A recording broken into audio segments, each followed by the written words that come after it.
All right, look, thanks very much for that, Brian. It was Westpac for 7 years, but it's BNZ now for about 18 years or so it's a good length of time. I've got 20 minutes. So I'm going to keep this relatively short and sweet. I have in my time done talks of over 2 hours. I was asked to do 2 hours. It's not just that I'm a quarter Irish and I could speak for 5 hours if there was people in the room or not, quite frankly.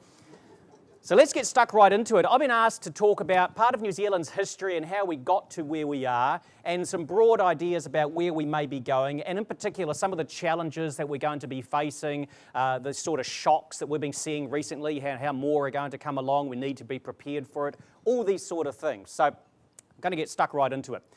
We started our economic activity in New Zealand from a European sense as basically extractive industries. We came and killed some seals, we killed some kauri, we killed some whales, etc. So our economic base was basically extractive. That moved then into wool farming, so we grew wool and we shipped that off to the UK, etc. And then from your 1882, with the successful export of refrigerated meat to the UK, we got ourselves into sheep meat farming. And then from about 1892, we got ourselves into producing some dairy products, etc. as well. And over this whole period of time, from your late 1790s, etc., through to your 1930s, periods of economic weakness in New Zealand were associated with the prices of these primary export commodities falling away, sometimes reasonably rapidly. And when these prices would fall, two other key things would happen. These are two key points you need to be making. Number one, we would tend to lose access to foreign financing markets. At that period of time, it was the government largely doing the borrowing overseas. They would lose the ability to keep borrowing in the London market, etc., and have to go through some major fiscal rigour. Secondly, periods of economic weakness would be associated with a loss of our population. People would leave. When we Kiwis don't like it here, we shoot through. If everything goes to hell in a high cart later on today, tomorrow, next month or whatever, as long as your drug convictions aren't too bad, we can be on the plane across the ditch and bludgeoning off our cousins over in Brisbane, Perth, Sydney, as we do for the annual holiday already anyway. But when we have economic weakness in New Zealand, we lose the ability for a while, usually to borrow money overseas, and we leave our shores as well. So our economy would be hit by these nasty things sort of happening overseas. The prices would fall away. From 1935, the direction of government policy embraced the idea that we should try and mitigate the impact of these things, not by making our economy fast and flexible so we could adjust quickly when something nasty happened, but to try and insulate our economy, try and insulate our society against economic weakness through the development of the welfare state. Try and insulate the economy against, in particular, the loss of that ability to finance offshore, with, from 1938, the implementation of import controls and exchange controls. So if you sold stuff overseas, you gave the money to the government and they paid you out on the other side. And these policies of trying to insulate the society and the economy grew bit by bit over that time from the mid-1930s, generally in an environment where things were good. We had the commodity prices rising, your World War II, the great need for food overseas, and especially after it as well. The Korean wool boom, so the whole wool industry came back into life again. And the times were generally good, and so these policies of insulation were able to be followed without obvious economic denigration, as it were. We made stuff, people wanted our stuff, end of story. Until we get ourselves to 1967. And what happened then was we saw our wool prices fall by about 30%. And then followed reasonably soon after by the United Kingdom getting ready for entering into the European Economic Community, the EEC, and then entering into either 72 or 1973. And then we saw the oil prices go through the roof, the first oil shock of 1973-74, and then after that, fresh collapse in New Zealand commodity prices. Now, the governments of the day over that period of time sort of looked at that and concluded, well, the way in which to respond to this is to insulate our economy even further.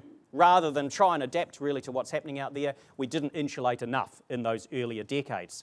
And so policies focused on trying to reduce our vulnerability, say, to oil prices going up, with the sort of think big energy generation sort of projects there. Trying to develop a bit more of a manufacturing sector, increase controls, tariffs on imports are coming in, and again, some large think big projects there to try and insulate the economy against these sort of things. And insulate the welfare system, in particular in 1975 with the development of the national superannuation system as well.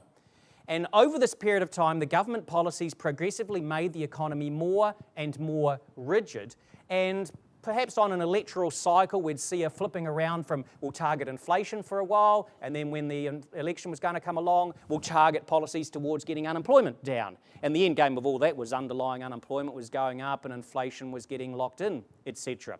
Now, the government was able to pursue policies which one term used was borrow and hope, because at that time, in the 1970s, we didn't lose initially the ability to borrow overseas as it happened in the past.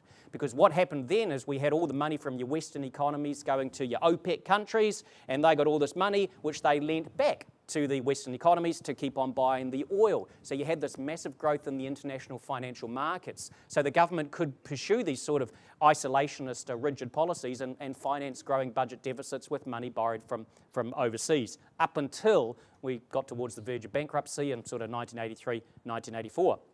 And of course, with economic times being tough, again, we had people leaving New Zealand. And between 1976 and 1982, we had a net loss of our population of 156,000 people. We shot through to seek better economic conditions overseas. Got to the point, snap election, middle of 1984, fairly clear that these policies of insulation, as it were failing. We were just going down the gurgler and the population was disappearing, etc. So flip right back the other way. And whereas in the 70s we had shown the world how not to run your economy by sort of locking it into a rigid form, we then for a while showed the world, well, these are the sort of things you can do to try and make yourself more flexible, to try and respond to these nasty things from overseas, with the massive deregulation from 84 into 87, then a bit of a cup of tea, and then some further reforms from 1990 through to about 1992, and then, not too much since then. So things flipped back the other way. Now, the evidence suggests that the economic reform policies, which I won't go through, over the 1980s into early 1990s, were successful at stopping the rot. So here's some numbers for you on GDP per capita in New Zealand compared with the OECD average. Okay? In 1974, the income per person, or GDP, whatever, in New Zealand was 122% of the OECD average. So that's pretty good. We sound pretty rich. 1979, that ratio had fallen down to about 99% of the OECD average. Come 1992, we'd got ourselves down to 82% of the OECD average. We are getting poorer compared with the countries we would normally compare ourselves with over time. We saw that ratio then rise from 1992 low there of your 82%, and it got itself in about 1997 to about 87% or so. And then nothing too much happening for a wee bit of a period of time. So general conclusion, economic reforms, generating some good economic outcomes, etc. in the country. But then largely from your 1992 period right through to pretty much now, further reform of our economy, liberalisation, etc. has been very piecemeal. Nothing too much major happening. But other countries around the world have been moving forward, and we've got some explicit measures out of the OECD, showing that we no longer lead the world in terms of deregulated economy, that sort of thing. And what we've been seeing happening, especially since 2003, 2004, is we're going back down that OECD ranking. The latest official number goes to 2008, and it puts us at 80% of the OECD average income per capita. Extrapolate the numbers as best I can out to 09 and 10, we're maybe down now to around 78, 79%. We are slipping away again. Something is going to have to change, or we are once again going to be getting a lot of people asking questions about, what is it worth my while staying in New Zealand, especially when we compare our incomes with what we see, across the Tasman.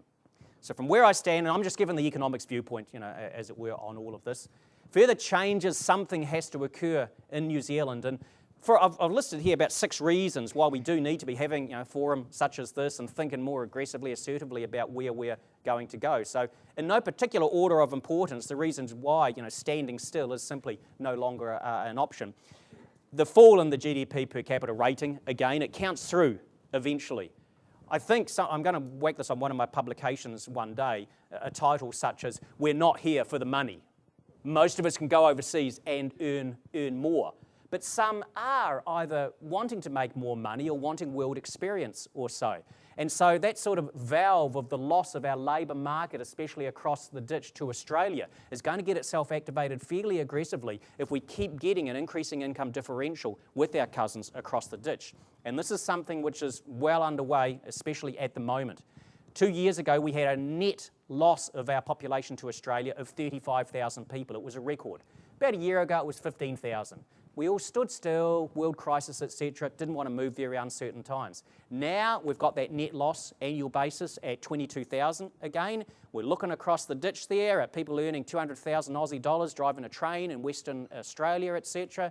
There was an Oz Jobs Expo up in Auckland a couple of months ago, and 7,000 of us Kiwis showed up. We all wanted to be bus drivers, so the company there looking for 300 extra bus drivers ran out of forms and had to photocopy off a whole lot more, etc. And the sort of factors which traditionally drive loss of ourselves to Australia, difference in unemployment rate, 5% them, 6.8% us. Difference on the exchange rate, the Kiwis at a 20-year low, 2-decade low against the Aussie dollar. These sort of things, and the catch-up from those who stood still in 09, 10, and the demand for people to rebuild after the floods in Queensland, and to work on all their mines and infrastructure, etc., and a tightening of migration criteria in Australia, making us Kiwis sort of more relatively attractive. Like I say, conviction's not too bad, they're going to offer us a job, etc. We're going to see a very large net loss of people to Australia. We'll breeze right through that 35,000 annual net loss, probably within a year to 18 months' time. Another reason why we can't really stand still and stuff has to change, we have an ageing population. Now, that doesn't just mean, as we tend to myopically think, old people, pensions, etc. Your superannuation costs are maybe only 1/3 of the extra costs for a government. The other 2/3 would be on the health side. Major changes are going to have to be made to health policy and the care which is provided to people out in the community in particular. But it also has major labour force implications I spend a lot of time talking about when I go around the country, like to 100 or so people in Kerikeri just last night. The labour force in New Zealand grew in the last 15 years about 29%. Next 15 years projected to grow about 11%. A lot of the economic growth we had the past few years has simply been more people entering the workforce. It is going to become really difficult for businesses to source labour going forward. They're going to have to explicitly be sourcing migrants from overseas, explicitly changing your workplace to try and keep some of these older people in jobs there for longer, investing in productivity enhancing machinery, all sorts of things there. Fourth factor, hopefully I've got myself up to 4 here, shocks. Stuff comes along. We have ourselves the Asian crisis of 97, 98. You got your dot-com crash a bit after that. Your terrorist attacks of 2001. Your 03, SARS, US deflation, invasion of Iraq. Your global financial crisis and the collapse of Lehman Brothers Investment Bank in late 2008. Earthquake in Christchurch. Earthquake in Christchurch. Earthquake in Japan. Stuff's coming along and we don't know when, we don't know what, we don't know how severe. We've got to rearrange somehow what we are and how we do it so we are better able to handle these shocks when they do, whenever come along. Here's the big one. I mentioned earlier that previous days it was a government would have problems when the commodity prices went down, your economy's rough, they'd have difficulty refinancing loans overseas. In New Zealand, we householders don't like to save. And we save about this much, etc. in New Zealand, but we borrow about this much. We banks stand in the middle, as it were, and we arrange the finance in order to lend to yourselves for your mortgages, your businesses, your credit cards, etc. Now, about more than 40% of any money that's lent to you by a bank has to come from overseas because we haven't saved it in New Zealand. When the Lehman Brothers Investment Bank collapsed in the middle of September 2008, for a period of at least 6 weeks, we banks couldn't borrow new stuff overseas. Nobody wanted to touch banks. Even though in New Zealand, completely different from your Spain, Portugal, Ireland, etc., it was bank, bad, we couldn't raise money. Number one, how can we extend you new loans for a mortgage for a business if we can't get 40% of that money overseas? That's not the big thing. The big thing is, all the time we've got stuff we borrowed last week, 6 months ago, 5 years ago, maturing, and you need to pay it back. There's only so long you can use your reserves to pay it back. Towards the end of the 6-week period, we're thinking we're going to be having to draw up lists of which of your loans do we call in. And that is how New Zealand would have taken part in any global Great Depression scenario. Not collapsing manufacturing of Asia, not bad bank lending, of your Northern Hemisphere, but the fact that 40% plus of the money we lend you, we have to get it from overseas, and that's unfortunately not improving. Other last factor I've put in there is specifically related to, it's sort of a cargo cult mentality Kiwis tend to have. We're looking at China. People have done this for a couple of centuries now. China, growing, they will need something, we just sell them this thing and everything's going to be fine. Their economy's growing, people are getting wealthier, they eat more food, they eat more protein, we just have to sit back and let them bid for our dairy products, for our sheep meat, etc. Now, compare that, rising commodity prices for New Zealand, for our food, versus, let's say, Australia, rising prices for their primary products as well. But their products, of course, are your minerals, your iron ore, your coal. They, when they see the price of a thing go up, go and dig a new hole. We cannot go and dig a new farm. Our food industry is not scalable. We have the quantity of farmland in use in New Zealand. It was about 17 million hectares in 1935, 21 million hectares in the subsidised days of the early 1980s. We're at 14.5 million hectares and falling now. Now, maybe we can intensify food production on an existing piece of land, but where's the water going to come from to do that? And what do we do with all that horrible effluent coming along if we go and irrigate the Canterbury Plains, etc.? Our industry can't be scaled up. And so we can't enjoy that same sort of growth as Australia can from exactly the same percentage rise, say, in the prices of what we export. So something else has to change. I'm doing a project at the moment on my website, tonyalexander.co.nz if you're interested, looking at our economic deficiencies. Now, I've got a list there, pretty much runs to about 1.5 pages or so that I'm building up. I've just chosen a few things here because when we look to the future, we can't do everything. So all I'm going to do here is put across to yourselves, here are some deficiencies maybe we can look at, and then I'm just going to finish off with some opportunities that have been coming in my head over the past few weeks as well. On the deficiency side, maybe these are things that are holding us back, etc. The infrastructure for New Zealand, your electricity, your telecommunications, your roading, your railway, etc., not up to scratch compared with world standards. We have low savings as Kiwis, means interest rates are higher than would otherwise be the case. Currency's higher than otherwise. There's not a pool of capital for businesses to borrow and finance themselves. Businesses in New Zealand pretty much have to go to a bank, or you borrow from friends and family, and you put your house on the line, and that makes you cautious. It makes you wary of taking risks because your family, your relative might lose some money, etc. So this low savings thing, it has a major impact on share market, all sorts of things through the economy.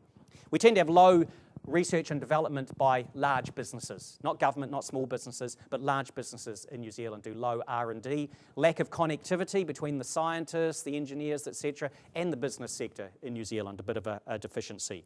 We've got weak management skills when it comes especially to human resources and internationalisation of our businesses. And let me skip down to sort of a second set of deficiencies in our economy, which is a lot of the work I'm looking at the moment, I'm spending time here, is more of our culture. As Kiwis, there are certain elements of our culture we don't like giving or receiving feedback. We tend to distrust experts. We think maybe they think they're superior than us. You know, in our economy, in our country, our society, you can excel on the sport field, in the business field, etc., but you cannot give any iota of indication that you claim superiority as a result of that outperformance. So in fact, then if you're a leading politician, you have to go out of your way to be on the sidelines for a soccer or a rugby game at the weekend. You've got to go out of your way to look like the common person, as it were. But I could go on for that for a while, but New Zealand's culture, I think, is more an area that's really holding us back, because when we talk about reforming our economy, we're always talking about institutions or government rule changes. No, we've actually led the horse to the water to drink by the reforms of the early 80s and the 1990s. We've chosen not to drink and internationalise in particular because of some elements of our culture. Quick, this is all in a paper as well that will be available to yourselves. In terms of opportunities, just for things to throw into your mix there to think about. Number one, we're really good at inventing things and using things. We're not so good at making stuff which we then sell for a good profit overseas. The invention versus innovation, as it were. The Chinese economy is growing on the back of copying what other people do overseas. There's a limit to how many years they can keep doing that. At some stage, they're going to need lots of new ideas and inventions. You need a free society to do that. They don't have it. We do, as it were. Seems to me there's an opportunity for some great melding and through research institutes of ourselves and our ideas and our number 8 wire, and then, because we're going to fail at it anyway in many cases, having them actually go and work out what's best in the marketplace to go and flog it off. We've just got to charge an arm and a leg for whatever we invent. Motorbikes, Weta workshop, etc. on the other side. Number 2, farm capital. We need more money in New Zealand. Farmers are going to make more money. In the past, what have farmers done with the money? Buy the neighbour, buy the other neighbour, buy a batch, more boats, caravans, XR8s, etc.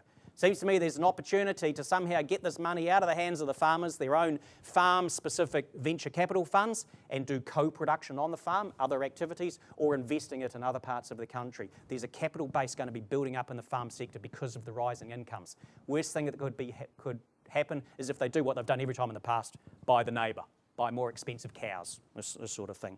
Thirdly, second to last, Kiwi-Aussie exchange rate, 2-decade low. There's a lot of businesses in Australia can't hack it as exporters now because they're competing against a currency way at this high level, as it were, by the prices of iron ore and coal and uranium, etc. They're no longer profitable in Australia. There's probably hundreds of companies which could successfully relocate from Australia to New Zealand because our currency is relatively low compared with the Aussie dollar.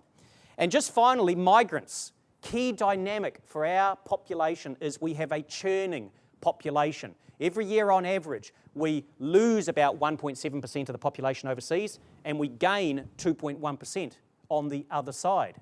And these are people that have connectivity overseas. They come from specialist positions and they go to generalist positions in New Zealand. There's a lot of their human capital, as it were, gets wasted. And one of our failures as Kiwis is we don't spend enough time on the ground overseas finding out what the customers want, developing relationships and networks, etc. Whereas every year we've got a whole lot of people coming in who are probably in a position to do that. And I'd be wanting to look at some sort of way in which we can harness the knowledge and the connectiveness of these migrants coming into the country rather than just, say, relying on the Kia network of the 600,000 plus Kiwis overseas, just try and harness them for it. There's all these people coming right physically living next door to us, your Brits and your Americans, etc. And I just think there's probably an opportunity there. So that's a quick and nasty version, New Zealand's history over the past few years, and definitely some challenges for the future and some opportunities going forward. And let me just grab one extra minute at the end to finish off on, because Wendy did ask if you get the chance to say this. I prepare for an earthquake in Wellington, okay, so it hasn't come yet.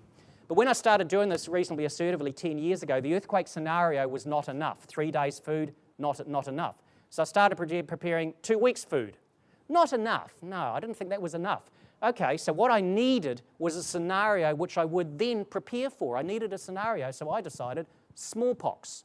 If smallpox is going to be breaking out, released or whatever, what would I do? On my 10 acres north of Wellington, I'm not going to tell you where it is, I'll fell some pines across the driveway there. I will have a supply of food and water, so me, the wife, the 5 children, sorry about the carbon sort of emission thing there, we can survive maybe for a 6-month period. So what I did was look at what we consume, and I backfilled a room I specially built within one of the outbuildings. It's always nice and cool in that room. In summer it's a great place to walk into. So untold, rice and pasta and this sort of thing.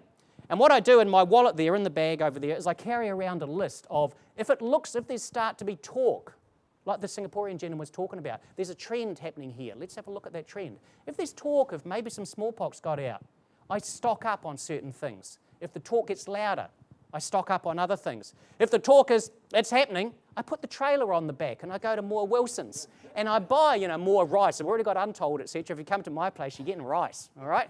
And you're getting pasta. So I didn't just look at, here's a scenario, what would I do at the time? I've adjusted my behaviour now in case that shock comes along. And to me, that really is the guts of what this is about here as well. We can maybe look at some scenarios. It's no good just what happens when this thing happens. You actually have to change your behaviour along the way. Thanks for your attention. Enjoy the rest of the afternoon. Cheers.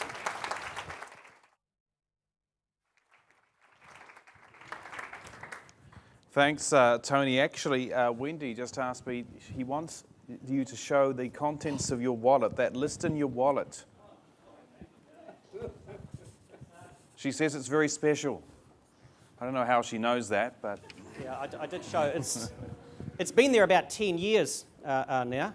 So it's just a little list there. It's sort of got a stage 1, a stage 2, a stage 3 of stuff to buy. What have I got? Condensed milk. I've got a big can of this stuff that's been there for about 8 years or so. I'm going to open it up one day, see what's in there. spices and cheese, and with the 5 kids, get some lollies in. Because what we're going to do is be eating lots of rice with a bit of baked beans sort of throw in there, and pasta, maybe half a tin of Watty spaghetti thrown in there as well. So for me, this is what it manifests itself at, as well as the room I built lined with the pink bats and untold really boring carbohydrates in there.